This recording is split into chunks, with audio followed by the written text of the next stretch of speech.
Hey, what's up everybody, this is G to the G TV, and it has been over 2 weeks since the Rock Band 4 Rivals expansion is released. So I think that's enough time for me to finally review this $30 expansion. Should you buy Rock Band Rivals? Let's find out. This expansion is coming out with only 2 new modes. No new songs, a couple of bug fixes, and some free updates that everyone gets, even if you didn't buy Rivals. But let's first talk about the things you do get if you buy Rivals. First, I want to talk about a nail-biting bug I found. When you have finished a song you get experience points, and this gives you levels from 1 to 50. The problem is that sometimes the game thinks you're level 1, then it rises from level 1 to the level you currently are. And when you are level 50 like I am, it takes a while and you get this annoying sound until it's done.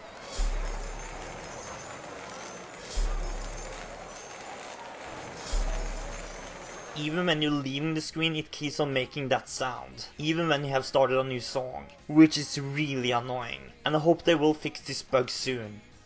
Anyhow, Rivals got a new campaign called Rocky Drama, which is a documentary of your band going from being nobody to world stars. The mode has 10 3-song gigs, with a cutscene before and after each gig. The cutscenes are mainly real actors talking about the band, and it's very satirical, so if you want a serious story, then you won't get it here. There is some jokes that really lands, but there is also a lot of jokes that falls flat. Let's just say that there is a lot of poop jokes in this mode. You got to focus, I told him, else you're gonna wind up working at the poop factory over on 6th Street. And for me it was just a little bit childish in my opinion, but to each their own I guess. There is also a presenter that talks about the band during the whole campaign, and after each song he's commentating about how good or bad you're doing. This is kinda broken right now, since I got Dream Genie randomly selected for me and I only got 3 stars on it. I would have failed the song if it wasn't for no fail mode, but the presenter said that I was doing great. Look, things weren't perfect, but the singer's hair was looking very shiny. And isn't that what really matters in the end? Most folks in attendance thought that the drummer really nailed it. Which kinda took me out of the mode a little bit. There is also a small bug when you try to taunt your friends in this mode, where the next cutscene starts before you even finish your taunt.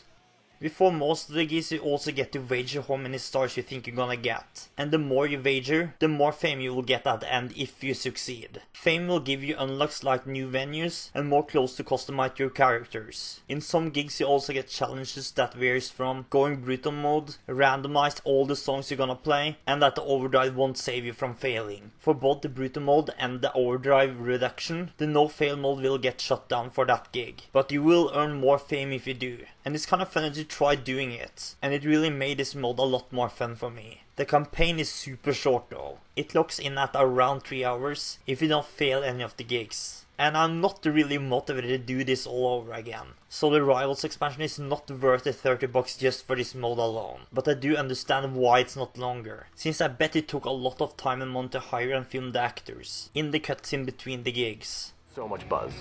Yeah, it was crazy how much people were really talking about that show, because, yeah, there was like only one really weird guy there. No exaggeration. Greatest show in the entire history of music. The second mode of the expansion is Rivals mode, which is where you will use most of your time in Rivals. And I just have to say, this mode really saved the Rivals expansion for me. I have used more time playing this game the last 2 weeks than I have ever before. In this mode you can create or join a crew with 9 of your friends, doing weekly challenges earning experience for your crew, or compete on the leaderboard with the 3 weekly spotlight songs. The spotlight songs is 3 different songs every week, which you and your crewmates can try to get the highest score for each instrument, and the total score for your highest scores get posted on the leaderboards. The weekly challenges is a theme you play for experience points for your crew. The first week's theme was love, which you had to play songs with loves in the title of the song. The second week was all songs that start with the letter C. This mode is incredibly addicting, and if you can get a crew together with good and dedicated players, you can have a lot of fun trying to be the first on the leaderboard each week. The weekly challenges goes from Thursdays to Tuesdays each week, with Wednesday being a cooldown day, which is good if you're playing as much as me, since I have to say that I have been dead tired the last 2 Wednesdays.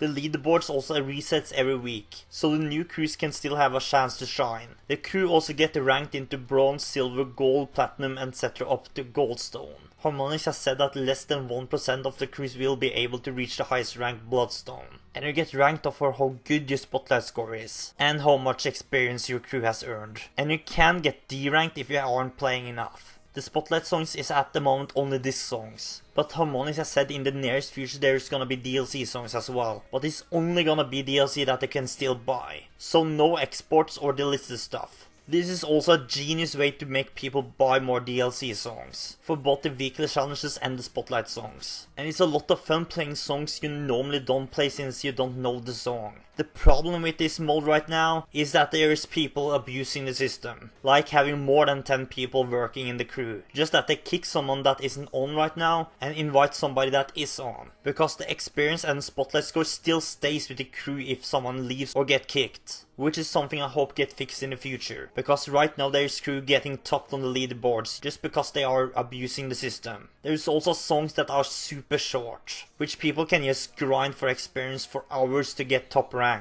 The week that just ended had Charlene as one of the songs, and that song is a little over a minute long.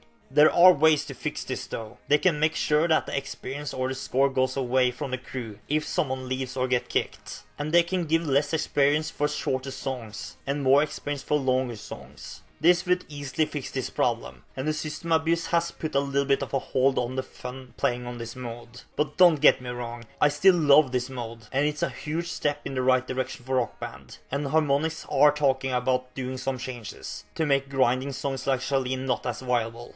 Something else I haven't talked about is how much experience you get for each weekly challenge song. You get more experience for higher difficulties, but you get less experience if you get less stars. You also get 25 extra experience for playing a song on Brutal, and 50 extra experience if you full combo a song. If you are the first in your crew to play the song, you get a 150 extra experience bonus. The second time you get 100, and the third time you get 50. After that you don't get any extra bonuses.